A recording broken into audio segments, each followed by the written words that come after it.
volta para o segundo bloco do Sobriedade Sim, hoje falando sobre internação compulsória e, ao mesmo tempo, pensando em quantas mães ficam pensando, será que eu faço isso? Será que eu peço esse tipo de ajuda, né? Não sei, deve passar tantas coisas na cabeça das mães nessa hora. E aí a gente tem uma cartinha aqui que diz assim: venho por meio dessa pedir oração das mãos ensanguentadas de Jesus pela minha família, pela libertação do alcoolismo de meus 3 filhos. Essa mãe foi premiada não só com um, mas com 3 filhos. Ela é de Cachoeira Paulista. E aí a gente fica imaginando, né, quantas coisas passam nessa família, né, Dom Irineu? Eu acho que muitas vezes ela pensa mesmo, se eu não posso, eu acho que eu vou ter que tomar uma atitude mais drástica e pedir alguma ajuda, assim, né? 3 filhos. Lá perto de casa tem uma família que tem 3 filhos, assim, como nós dizemos, excepcionais, né? Então, foi causa de santificação do casal.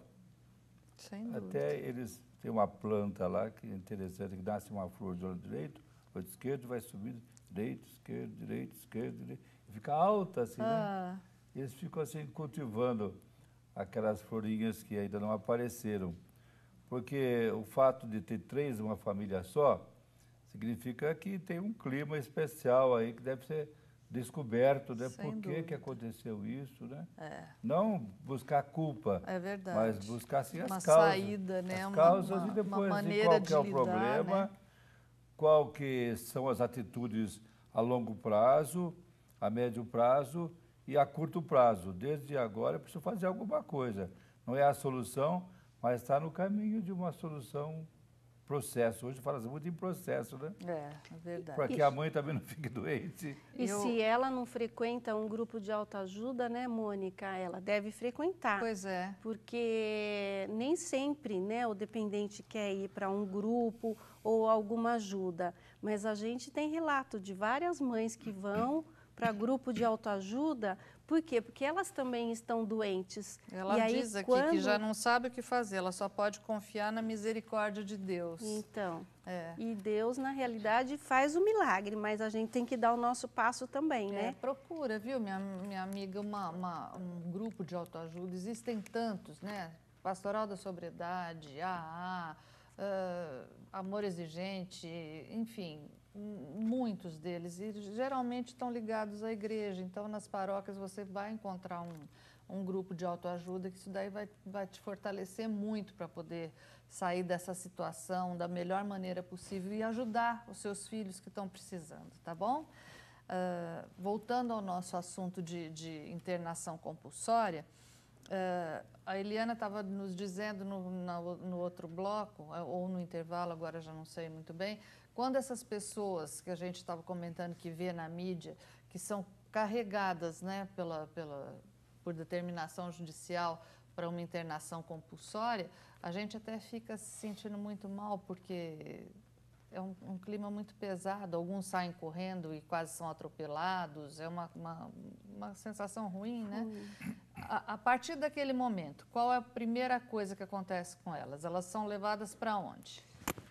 O que os municípios estão fazendo é que vai para um diagnóstico, né? Vai passar pelo médico e aí é que vai ter a determinação judicial. A partir da determinação judicial, ele vai para um tratamento do município. É que, na verdade, eu acho que a polêmica ela acaba sendo criada justamente por conta disso. Porque uma medida que tem que ser feita especialmente, individualmente, com uma análise clínica, com uma avaliação de saúde, quando se faz um procedimento como a gente tem visto nas capitais, né, no Rio, São Paulo, o que a gente nota? Que o primeiro grupo a chegar é o grupo da polícia, né? E é onde a gente vê as cenas que realmente são chocantes.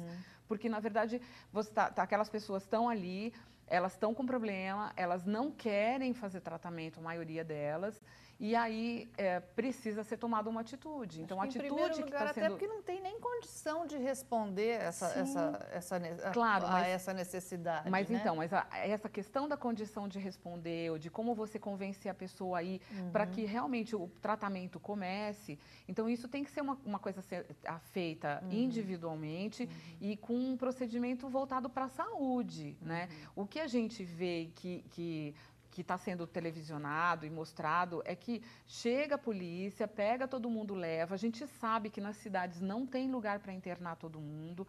Esse primeiro momento em que as pessoas têm que desintoxicar, por exemplo, tem que ficar sem, é um momento muito difícil. Elas estão compulsivas, elas têm síndrome de abstinência. São agressivas. São né? Algumas são, né? Então, assim, o que acontece nesse momento? Elas vão ficar... fechadas num determinado lugar. Se você colocar num hospital, num ambulatório, elas têm que ficar ali guardadas de algum jeito, porque senão elas vão fugir. Então, assim, onde é que está o momento disso estar sendo eficaz, né? Por quê? Porque se leva todo mundo junto, tem que cuidar para que ninguém saia dali. Ou cada um vai para um serviço diferente na cidade. A gente sabe que não tem vaga para todo mundo. Muitas daquelas pessoas saem correndo. Depois elas voltam ali ou elas ficam em outros lugares. Então, eu acho que a questão principal, né, na discussão que tem sido colocada, é que nesse movimento acontece mesmo uma limpeza da área, que o pessoal está denominando uma higienização, né? Ou seja, está acontecendo uma limpeza da situação. A gente deixa de ver um centro onde as pessoas estão usando droga, a gente deixa de ver o problema, mas, na verdade, ele não está sendo solucionado. Por quê? Porque a gente precisa de um outro mecanismo para tratamento, não esse. Por exemplo, aqui em Campinas, eu me lembro o primeiro dia que eu vi pela primeira vez uma pedra de crack. Isso foi em 1993, tá? Ou seja, tem 20 anos. Né? Então, o que acontece? Durante esse tempo, quando começou a aparecer, quando a gente viu que aquilo ia se tornar um problema, porque embora o crack seja cocaína, a forma de uso do crack, ela acelera a dependência, a gente já começou a falar de prevenção naquela época.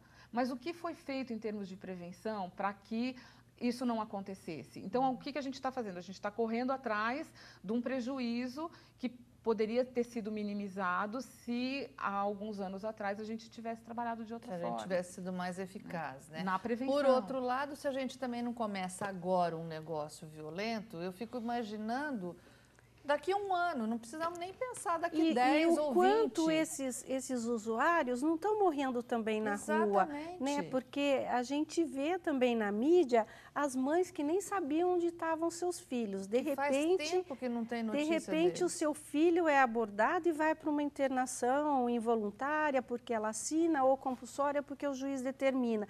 E aí ela tem um mínimo de esperança nisso, sabe? Verdade. Então eu vejo que assim, precisa ter mais conversa, mais diálogo para saber como agir, mas que alguma ação eu penso que tem que haver. Mas vocês mesmos estavam falando que de vez em quando parece que os serviços que já existem, eles não estão integrados nessas ações, né? Porque a assistência social, você chegar com um outro tipo de discurso, ter o contato com a pessoa antes, para conhecer, para saber qual que é a história dela, para direcionar para o tratamento, eu acho que é mais eficaz do que pegar todo mundo de repente e levar para um determinado lugar. Vamos continuar falando sobre isso já já, não sai daí, tá?